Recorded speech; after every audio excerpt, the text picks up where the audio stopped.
سامعین محترم، السلام علیکم ورحمۃ اللہ وبرکاتہ۔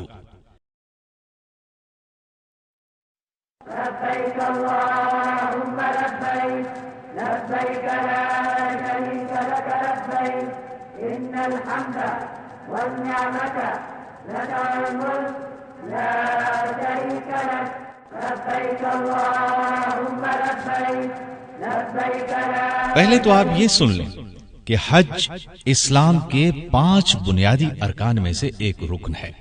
حج ہر صاحب استطاعت پر فرض ہے۔ پہلے میں اس کی وضاحت کر دوں کہ استطاعت سے کیا مراد ہے۔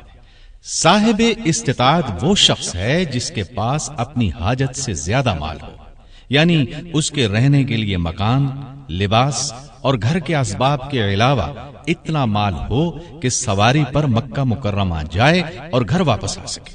اگر وہ مقروض ہے، اسے کسی کا قرض دینا ہے، تو پہلے اس سرمایے میں سے وہ قرض تفریق کیا جائے گا۔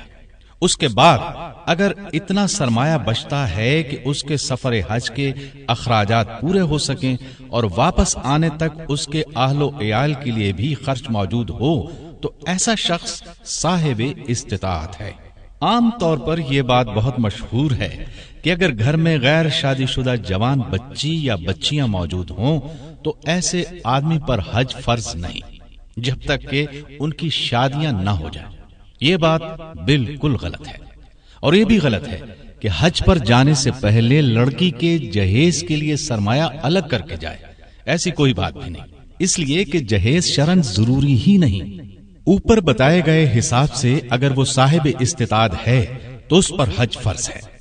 اب اس میں تاخیر کرنے والا گناہگار ہے۔ ایک اور ضروری بات، اگر عورت کے پاس اپنی آمدنی یا سرمایہ نہ ہو تو صاحب استطاعت نہیں، یا پھر یہ کہ مرد حج پر جائے اور اس کے پاس اتنا سرمایہ ہو کہ اپنی بیوی بچوں کو بھی ساتھ لے جا سکتا ہے تو ضرور لے کر جائے۔ تاہم مرد کو یہ جائز نہیں کہ اپنے حج میں اس لیے تاخیر کرے کہ بیوی کو ساتھ لے جانے کے لیے سرمایہ جمع کرنا ہے۔ اسی طرح اگر عورت کے پاس اتنا زیور ہے کہ وہ اسے بیچ کر اپنے خاوند کے ساتھ حج پر جا سکتی ہے یا اپنے خاوند کے اخراجات بھی ادا کر سکتی ہے تو ایسی عورت پر حج فرض ہے۔ حدیث شریف کی مشہور کتاب مسند احمد میں ہے کہ فریضہ حج کی ادائیگی میں جلدی کرو، کسی کو بات کی کیا خبر، کوئی مرض پیش آ جائے یا کوئی اور مسئلہ پیش آ جائے۔ بعض لوگوں میں یہ بات بھی مشہور ہے کہ جس نے عمرہ کر لیا اس پر حج فرض ہو گیا، ایسی کوئی بات نہیں۔ عورت تنہا حج پر نہیں جا سکتی، اس کے ساتھ خاوند یا کسی محرم مثلا باپ، بیٹا، بھائی، چچا یا ماموں وغیرہ کا ہونا شرط ہے۔ حج کی فرضیت اور اہمیت کو اجاگر کرنے کے لیے اللہ تعالیٰ کا ارشاد ہے، وَلِلَّهِ عَلَى النَّاسِ حِجُّ الْبَيْتِ مَنِ اسْتَطَاعَ إِلَيْهِ سَبِيلًا وَمَن كَفَرَ فَإِنَّ اللَّهَ غَنِيٌّ عَنِ الْعَالَمِينَ۔ اور لوگوں کے ذمے ہے کہ جو استطاعت رکھے وہ اللہ ہی کے لیے بیت اللہ کا حج کرے، اور جس نے انکار کیا پس اللہ جہاں والوں سے بے پرواہ ہے۔ یہ بھی سن لیں، حج زندگی میں ایک بار ہی فرض ہے۔ حج کرنے والے کو کیا درجہ ملے گا، اس بارے میں نبی کریم صلی اللہ علیہ وسلم کا ارشاد ہے، جس نے اللہ تعالیٰ کے لیے حج کیا، اس میں کوئی فحش بات یا برائی کا کام نہ کیا، تو وہ اس دن کی طرح واپس لوٹے گا جس دن اس کی ماں نے اسے جنا تھا، یعنی اس کے تمام گناہ جھڑ جائیں گے۔ نبی کریم صلی اللہ علیہ وسلم کا یہ بھی ارشاد ہے کہ ایک عمرہ دوسرے عمرے تک درمیان کے گناہوں کے لیے کفارہ ہے، اور حج مبرور یعنی اطاعت اور فرما برداری اور نیکیوں سے بھرپور حج کی جزا جنت ہے۔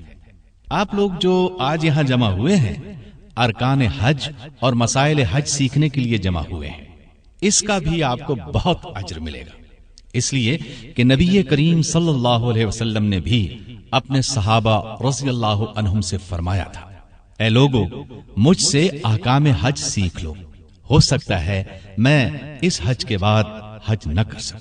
یہ بھی سن لیں، نبی کریم صلی اللہ علیہ وسلم کا ارشاد گرامی ہے، اللہ پاک ہے اور پاک مال ہی قبول کرتا ہے۔ مطلب یہ کہ حج کا سفر پاک مال سے کیا جائے، ناجائز آمدنی، رشوت، سود اور دیگر حرام ذرائع سے کمائی ہوئی دولت سے اگر حج کیا تو اللہ تعالیٰ اس حج کو قبول نہیں کرے گا۔ حج 3 قسم کا ہے: حج افراد، حج قران، حج تمتع۔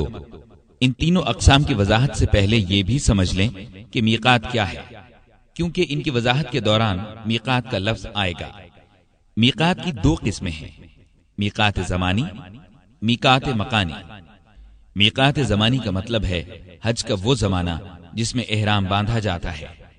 اللہ تعالیٰ کا ارشاد ہے: الحج اشہر معلومات، حج کے مہینے مقرر ہے۔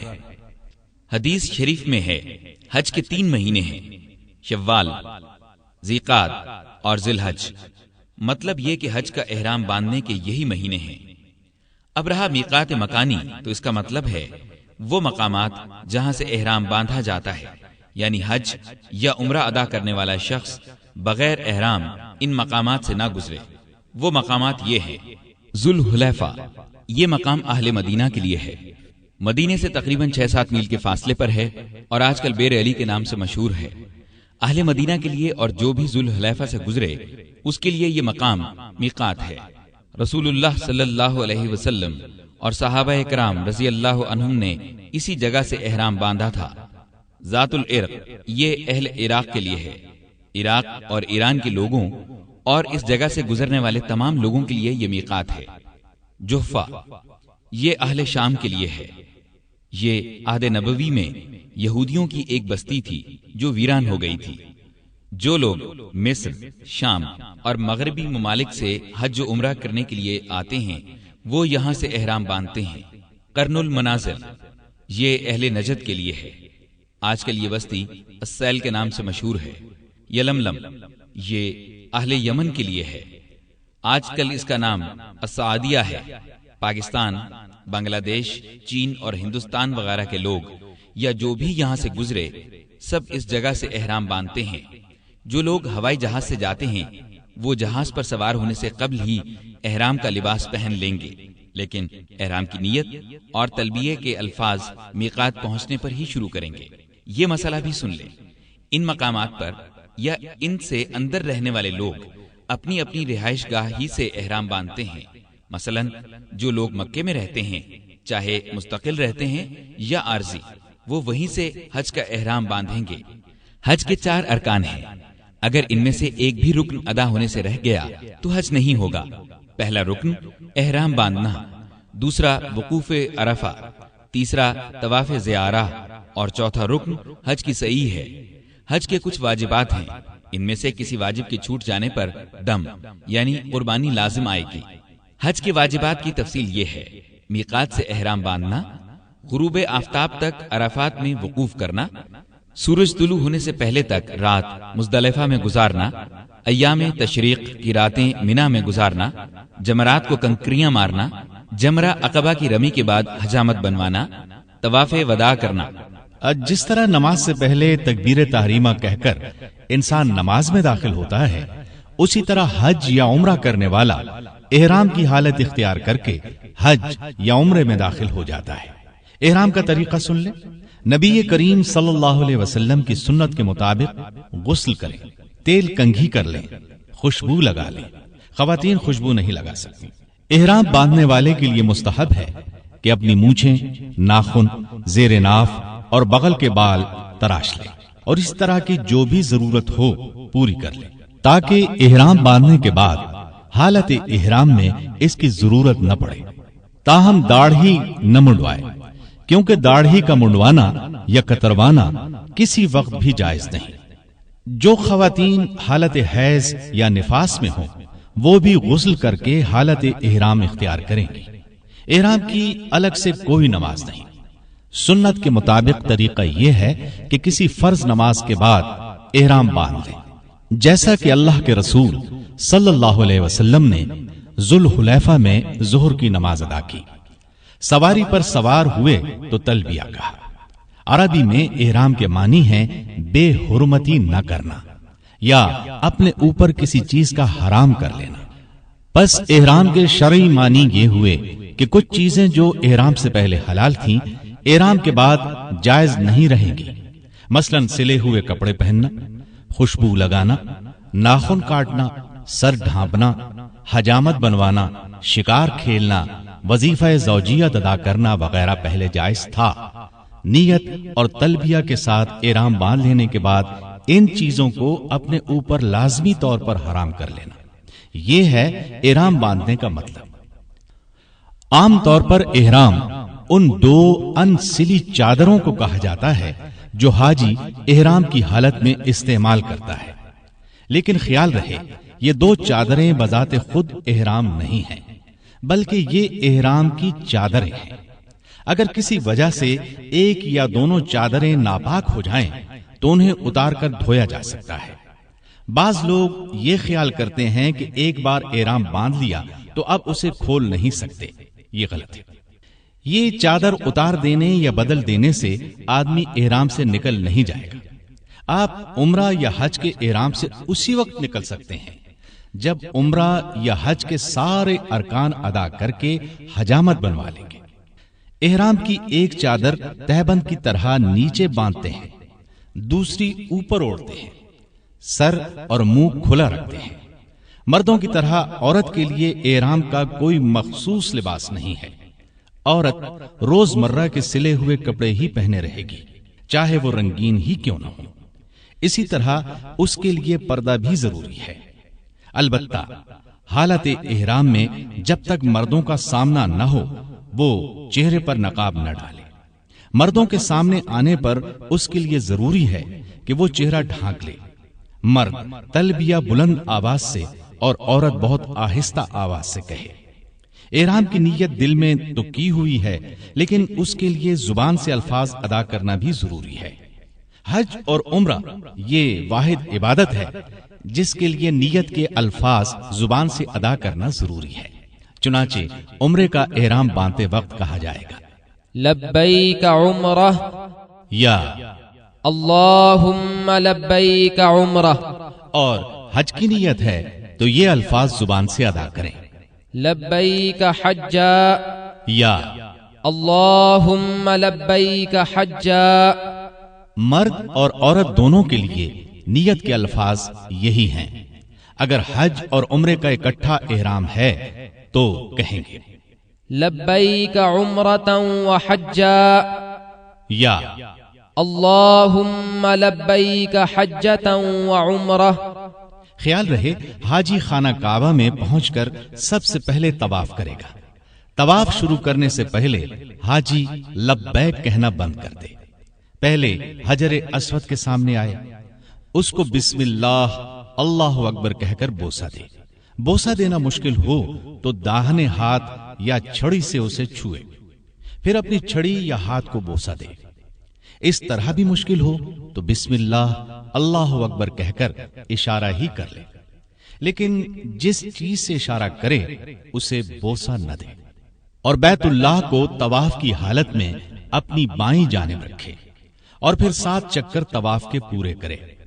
پہلے 3 چکروں میں رمل کرے، بقیہ 4 چکروں میں معمول کی رفتار سے چلے گا۔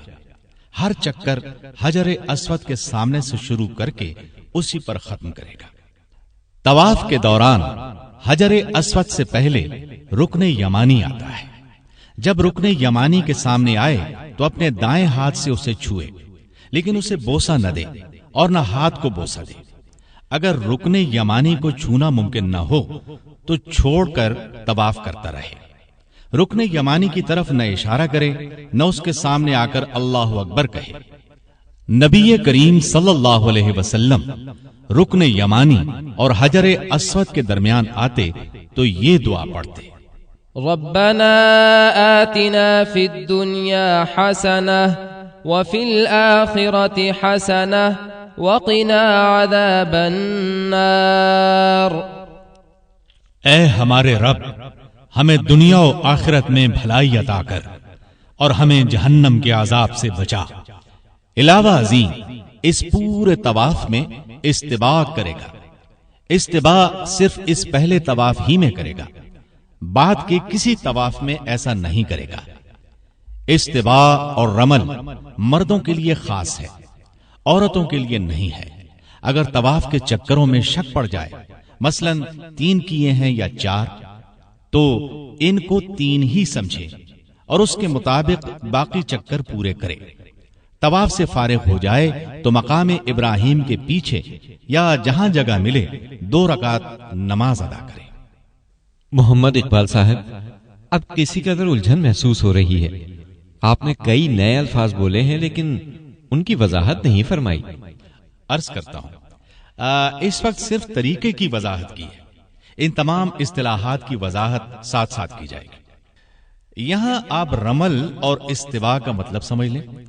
رمل کا مطلب ہے چھوٹے چھوٹے قدم اٹھا کر تیز تیز اکڑتے ہوئے چلنا، اور استوا کا مطلب ہے دایاں کندھا کھلا رکھنا اور احرام کی چادر کو بغل کے نیچے سے نکال کر دوسرے کندھے پر ڈال لینا۔ اب میں حج کی اقسام بیان کیے دیتا ہوں۔ حج 3 قسم کا ہوتا ہے: حج افراد، حج قران اور حج تمتع۔ ان کی تفصیل سن لیں۔ حج افراد کا مطلب ہے اکیلا۔ اس کا شرعی معنی ہے حج کرنے والا صرف حج ہی کی نیت کر کے میقات سے احرام باندھے، اس میں عمرہ شامل نہیں ہوتا۔ حج کا احرام باندھ کر ایک بار یوں کہے: اللہم لبیک بالحج، اے اللہ میں حج کے لیے حاضر ہوں۔ پھر مکہ مکرمہ پہنچ کر بیت اللہ کا طواف یعنی طواف قدوم کرے، حالت احرام ختم نہ کرے۔ 8 ذوالحجہ کو حج کی ادائیگی کے لیے مینا کی جانب روانہ ہو جائے۔ اس میں ضروری بات یہ ہے کہ حج افراد کرنے والا شخص اگر طواف قدوم کے بعد صفا اور مروہ کی سعی بھی کرے تو 10 ذوالحج کو اسے سعی نہیں کرنا پڑے گی۔ اس روز رش بہت ہوتا ہے، اس طرح اسے سہولت ہوگی۔ دوسرے یہ کہ حج افراد کرنے والے پر قربانی فرض نہیں ہے، ہاں ثواب کی نیت سے کرے تو بہتر ہے۔ حج کی دوسری قسم ہے حج قران۔ قران کے معنی ہے ملانا، مطلب یہ کہ کوئی حج اور عمرہ دونوں کی نیت کر کے حج کے مہینوں میں میقات سے احرام باندھ لے، ایک مرتبہ کہے: اللہم لبیک بالحج والعمرہ۔ حج قران کرنے والا شخص عمرہ ادا کر کے نہ حجامت بنوائے گا اور نہ احرام کھولے گا، بلکہ اسی حالت احرام میں 8 ذی الحج کو حج کے مناسک ادا کرنے کے لیے مینا کے میدان میں پہنچ جائے گا۔ واضح رہے کہ رسول اللہ صلی اللہ علیہ وسلم نے حج قران ہی کیا تھا۔ حج قران کرنے والا اپنے ساتھ حج کی قربانی لے کر جائے گا۔ حج قران کرنے والے پر ایک ہی سعی ہے، اگر وہ طواف عمرہ کرنے کے بعد سعی کر کے فارغ ہو جائے تو 10 ذی الحج کو سعی نہیں کرے گا، اس کے ذمے قربانی واجب ہے۔ اب سنیے حج تمتع کے بارے میں۔ تمتع کا مطلب ہے فائدہ اٹھانا۔ وضاحت یہ ہے کہ حاجی حج کے مہینوں میں عمرے کی نیت سے احرام باندھے اور کہے: اللہم لبیک بالعمرہ، اے اللہ میں عمرے کے لیے حاضر ہوں۔ پھر عمرے سے فارغ ہو کر حجامت بنوائے اور احرام کھول دے۔ اب اس کے لیے وہ سب چیزیں حلال ہیں جو احرام کی وجہ سے حرام ہو گئی تھیں، البتہ دوبارہ احرام باندھنے پر پھر حرام ہو جائیں گی۔ پھر 8 ذی الحج کو حج کی ادائیگی کے لیے اپنی رہائش گاہ سے دوبارہ احرام باندھے اور ایک مرتبہ کہے: اللہم لبیک بالحج، اور مینا پہنچ جائے۔ حج تمتع کرنے والے پر اب سنیے، جب کوئی شخص حج افراد یا حج قران کرے تو بیت اللہ میں جاتے ہی جو پہلا طواف کرے گا وہ طواف قدوم کہلاتا ہے۔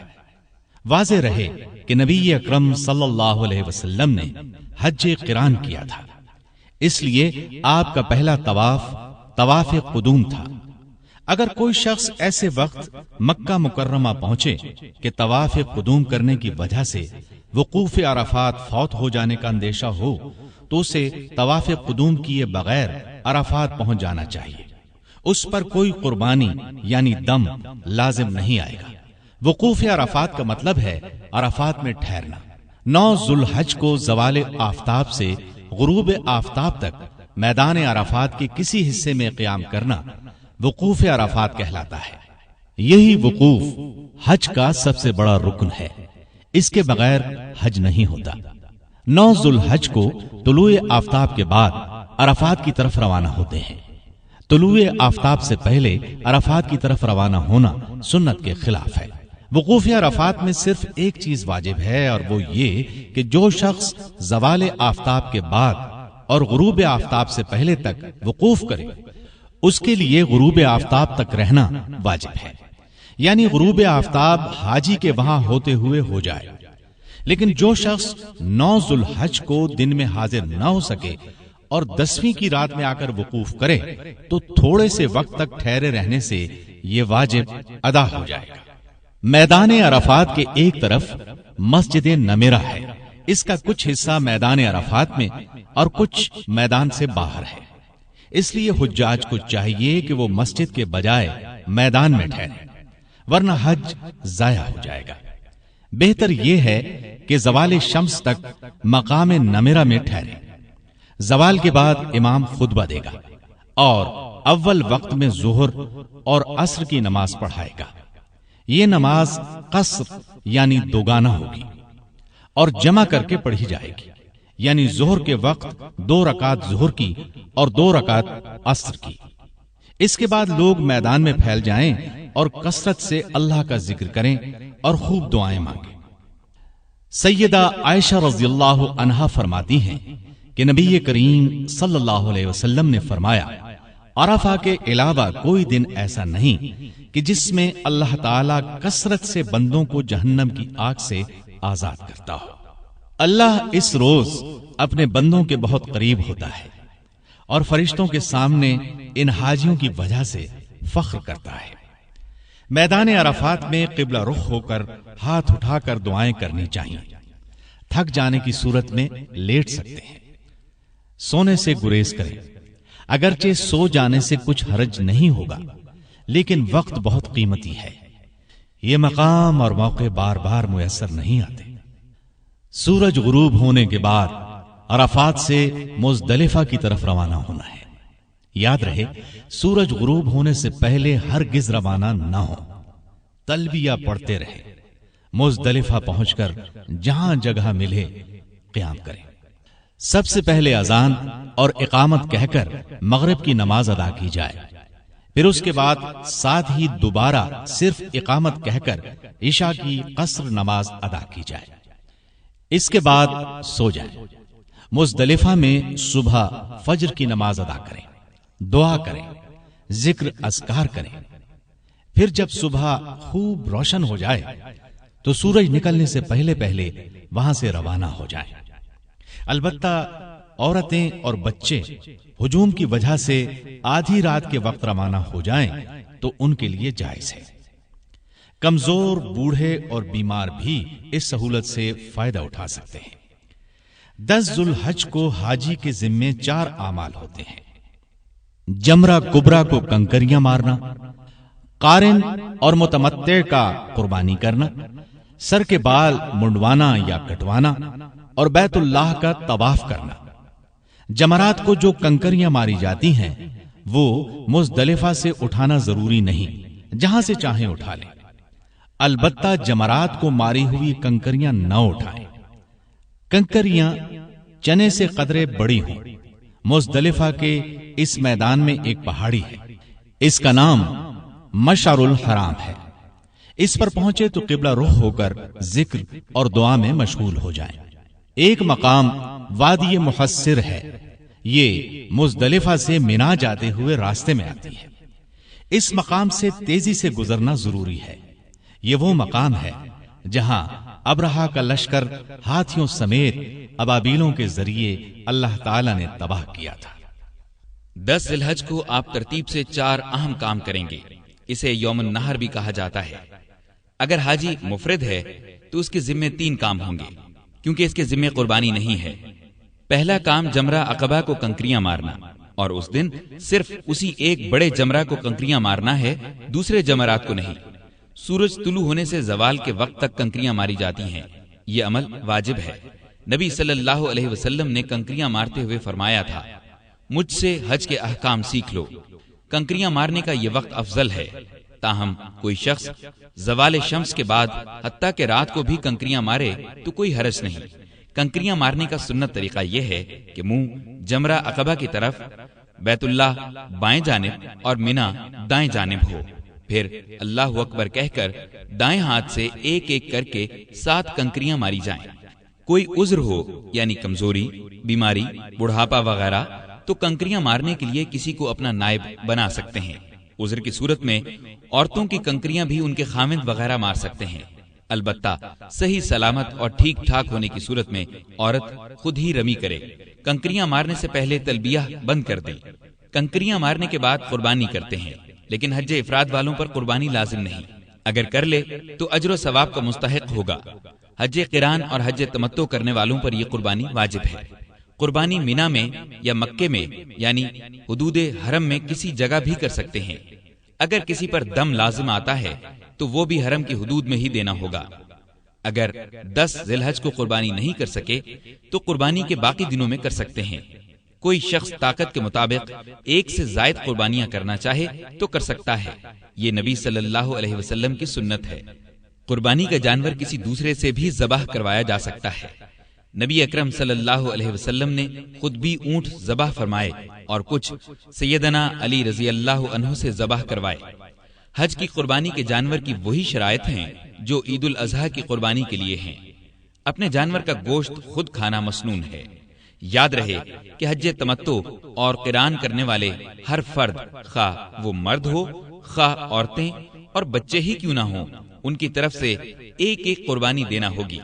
قربانی کے لیے بینک میں رقم جمع کرا دینا بھی مناسب ہے۔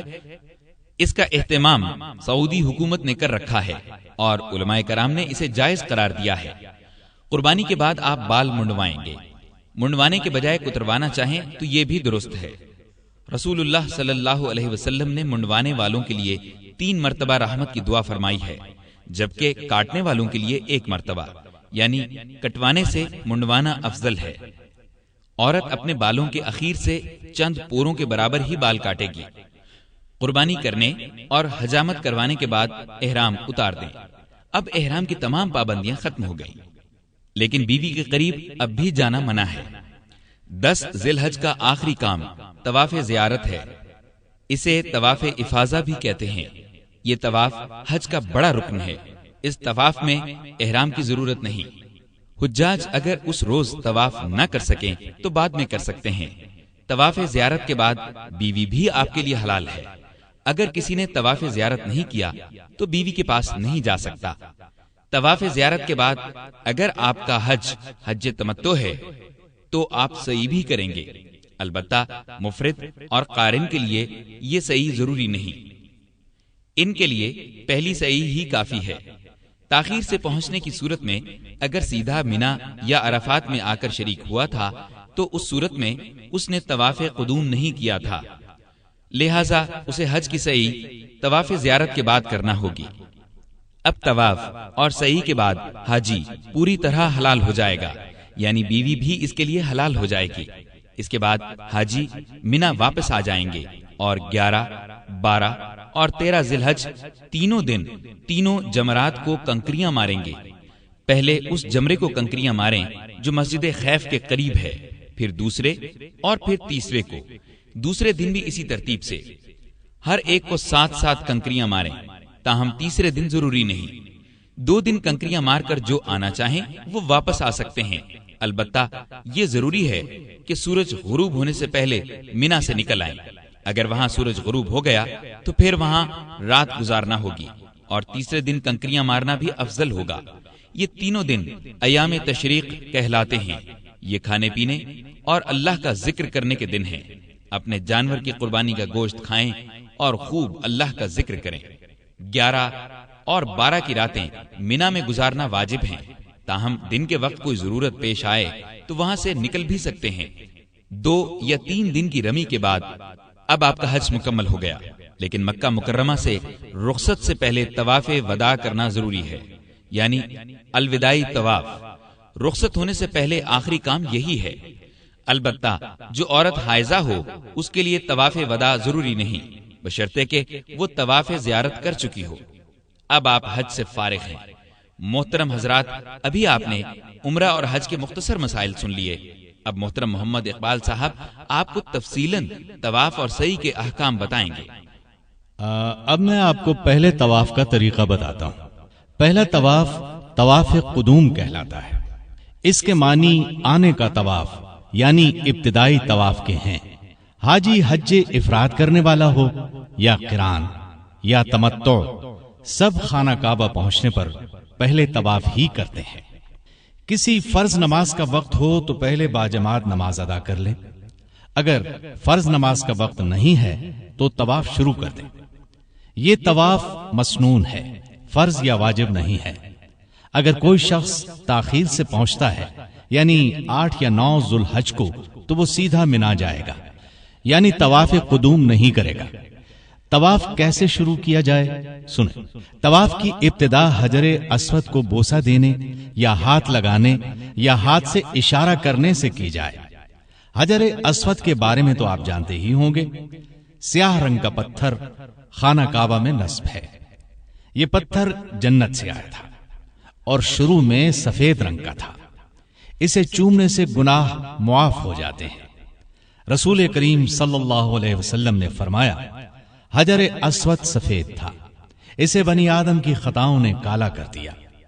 طواف شروع کرنے سے پہلے بسم اللہ واللہ اکبر پڑھ لے۔ پہلے حجر اسود کو بوسہ دیں، رش کی وجہ سے بوسہ نہ دے سکیں تو ہاتھ سے چھو لیں اور ہاتھ کو بوسہ دیں۔ ہاتھ بھی نہ لگا سکیں تو اس لکیر پر کھڑے کھڑے دائیں ہتھیلی اس کی جانب کر کے اشارہ کر دیں۔ اشارہ کرتے ہی طواف شروع کر دیں، لکیر پر کھڑے نہ رہیں۔ بوسہ دینے یا ہاتھ سے چھونے کے لیے دھکم پیل کرنا مناسب نہیں۔ آسانی سے ایسا کر سکیں تو کر لیں۔ ایک طواف 7 چکروں پر مشتمل ہے۔ طواف قدوم کے پہلے 3 چکروں میں رمل کرنا چاہیے۔ رمل کا مطلب یہ ہے کہ آہستہ آہستہ کندھے ہلا کر چھوٹے چھوٹے قدموں سے قدرے تیز تیز چلے۔ اسی طرح طواف قدوم میں استباء بھی کیا جائے گا۔ طواف کے دوران جب بھی خانہ کعبہ کے چوتھے کونے پر پہنچیں تو اس کو ہاتھ سے چھوئیں۔ اس کونے کو رکن یمانی کہتے ہیں۔ اگر بھیڑ کی وجہ سے نہ چھو سکیں تو چھوئے بغیر گزر جائیں اور کچھ بھی نہ پڑھیں۔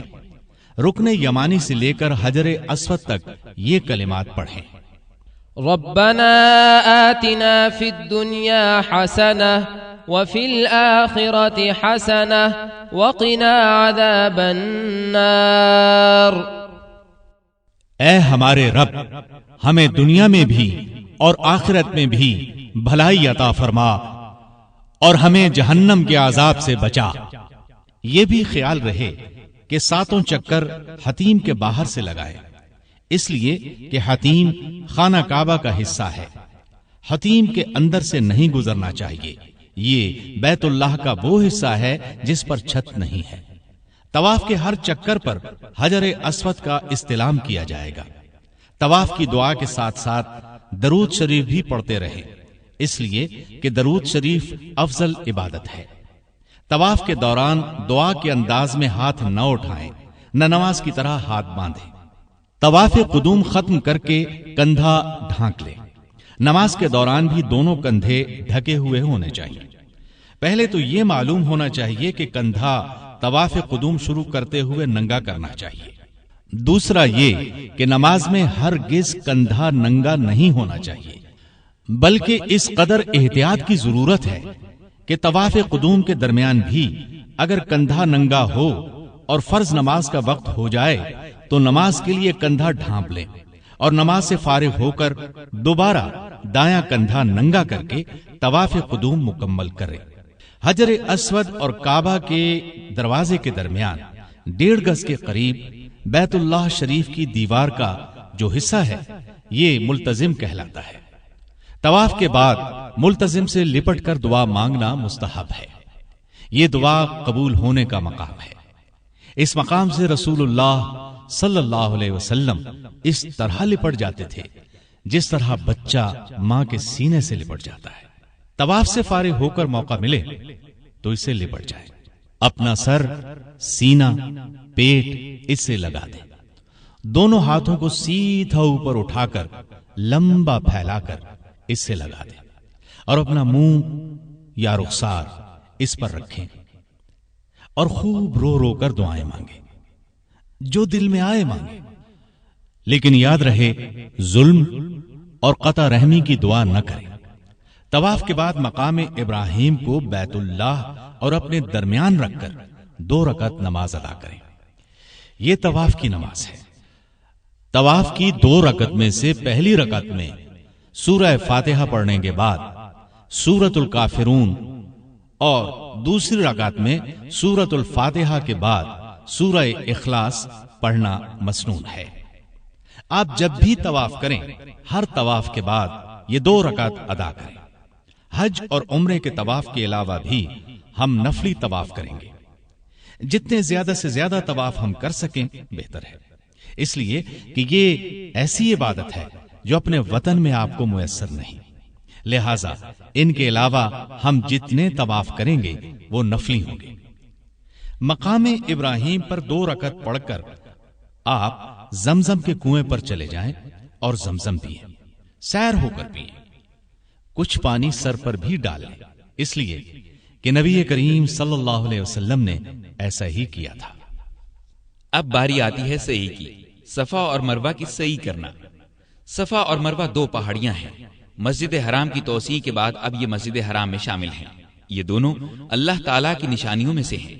ان دونوں کے درمیان 7 چکر لگانے سے ایک سعی پوری ہوتی ہے. سعی عمرہ اور حج کا رکن ہے، یعنی اگر آپ نے سعی نہیں کی تو حج اور عمرہ ادا نہیں ہوں گے. بیت اللہ کا طواف مکمل کر کے 2 رکعت پڑھنے اور زمزم پینے کے بعد جب صفا اور مروہ کی طرف جانے لگیں تو حجر اسود کا استعلام کر لیں. صفا پہاڑی کی طرف باب صفا سے جانا مسنون ہے. صفا کے قریب آتے ہوئے یہ کلمات پڑھیں: ان الصفا والمروة من شعائر اللہ ابدأ بما بدأ اللہ به. بے شک صفا اور مروہ اللہ کی نشانیوں میں سے ہیں، میں اس سے ابتدا کرتا ہوں جس سے اللہ نے پہلے ذکر کیا. اب آپ صفا پر اتنا چڑھیں کہ بیت اللہ نظر آ جائے. اس کے بعد بیت اللہ کی طرف متوجہ ہو کر 3 مرتبہ اللہ اکبر کہیں، پھر 3 مرتبہ لا الہ الا اللہ کہیں، پھر یہ کلمات 3 بار پڑھیں: لا الہ الا اللہ وحدہ لا شریک لہ لہ الملک ولہ الحمد وہو علی کل شیء قدیر. لا الہ الا اللہ وحدہ انجز وعدہ ونصر عبدہ وہزم الاحزاب وحدہ. اللہ کے سوا کوئی معبود نہیں، وہ یکتا و یگانہ ہے، کوئی اس کا شریک نہیں. اسی کی بادشاہت ہے اور سب تعریف اللہ ہی کے لیے ہے اور وہ ہر چیز پر قادر ہے. اللہ کے سوا کوئی معبود نہیں، وہ یکتا و یگانہ ہے. اس نے اپنے وعدے یعنی مکے کی فتح کے وعدے کو پورا کر دیا اور اپنے بندے محمد صلی اللہ علیہ وسلم کی مدد فرمائی اور تنے تنہا کافروں کے لشکروں کو شکست دی. اس کے بعد اللہ تعالیٰ سے اپنے لیے اور متعلقین کے لیے خوب دعا کریں. اس کے بعد سعی شروع کر دیں.